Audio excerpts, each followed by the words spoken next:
Afghanistan, Syria, Nigeria.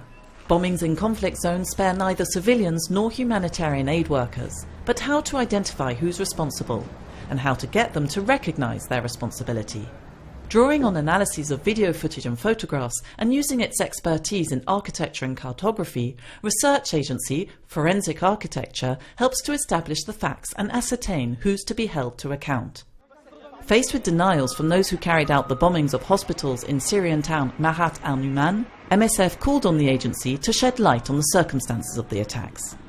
Ce qui caractérise la guerre en Syrie, c'est une stratégie. One of the hallmarks of the Syrian conflict is the strategy of deliberate and almost systematic bombing of medical facilities. Documenter, d'avoir un document supplémentaire pour montrer cette stratégie. We thought it would be worth getting more evidence to uncover this strategy.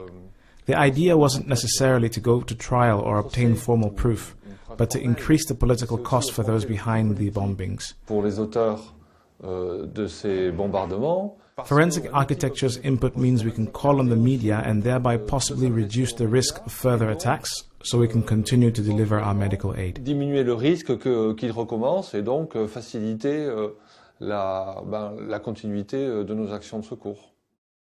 How does it work? In this particular case, Forensic Architecture used amateur videos taken during the bombings of the hospitals in Ma'arat Al Numan. By comparing images and camera angles, they were able to pinpoint the location. Based on camera positions and people's shadows, Forensic Architecture can calculate the precise time of an attack and the chronology of events. Audio recordings can also provide evidence.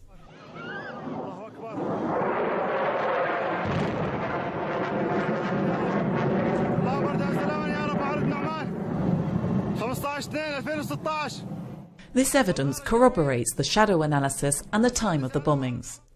Forensic Architecture has used its findings to confirm that there were repeated strikes only a few minutes apart, proof of the deliberate and relentless targeting of civilians and aid organisations.